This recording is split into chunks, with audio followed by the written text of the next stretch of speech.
Section 1.2 example 3 says, what is the solution of negative 8 times the quantity 2x minus 1 equals 36? Just as a reminder, anytime we have something outside of a set of parentheses, that means we are multiplying. Now, in order to multiply negative 8 into the parentheses, we need to distribute the negative 8. When we distribute the negative 8, that means we're going to multiply it to every single term inside the parentheses. So negative 8 times 2x gives us negative 16x. Negative 8 times negative 1, those are two negatives make a positive when you multiply, so we have plus 8 equals 36. Now we can check to see if there are any like terms. On the left hand side we have a negative 16x, that's got a variable of x, and then we have an 8. The 8 does not have an x. These are not like terms. Please do not try to combine those. On the other side we have just 36, it's by itself so it can't be combined with anything. Again, we have a plus 8 and we have a 36, they're both constants, but they're not on the same side, so you cannot add those two together. However, we do want to get the constants together, so we're going to use inverse operations to undo this plus 8 and move it over to the 36 side by subtracting 8 on both sides. When we subtract 8 on the left-hand side, we are left with just negative 16x. The positive and negative 8 become 0, and 36 minus 8 gives us 28. Now, this side still has a minus 16x, and I know that the minus 16, negative 16 kind of looks like we're subtracting, but between the x and the 16, it's actually multiplication.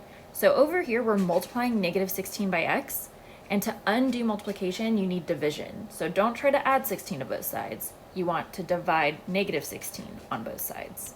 When we divide negative 16x by negative 16, this x all by itself, which is what we want. And then 28 divided by negative 16, I went ahead and just rewrote that right here.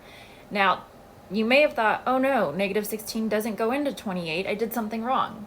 You didn't. This is actually what it's supposed to look like. However, it's not simplified. 28 and 16 have something in common that we can get rid of, and if you're unsure what it is, we can do some side work. If you're not sure right away how to simplify 28 over negative 16, look at just the numbers without the minus signs. And we've got 28. If you write the prime factorization of that, that's actually 2 times 2 times 7, or 4 times 7, but you want to write it out as simplified as possible. Then if you write out the prime factorization of 16, you get 4 2's. 2 times 2 is 4, times 2 is 8, times 2 is 16. Then you want to check, what do these two have in common? Well, they both have 2 2's, so I can get rid of the 2 2's, because really, we're just saying this is 2 times 2 times 7 over 2 times 2 times 2 times 2. If I have a 2 on the top and the bottom of my fraction, that just becomes 1.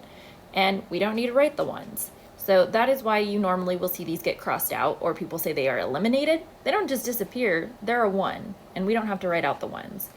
Then all that will be left over is whatever we haven't highlighted. So up top there will still be a 7, and on the bottom we will still have 2 2's, which equals 4.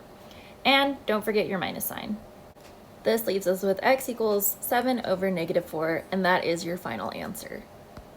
All of that work, again, is typed up on the next slide for you to review if you would like. And on page 14, we have number 5, n plus 5 times the quantity n minus 1 equals 7. Just a reminder of the order of operations. You always want to check your parentheses first to see if there's anything you can simplify. Of course, this is a variable, this is a constant, we can't combine them. Then you also want to check for exponents, which we don't have any, and next would come multiplication and division. So make sure you distribute this 5 before you try to do anything else on this side.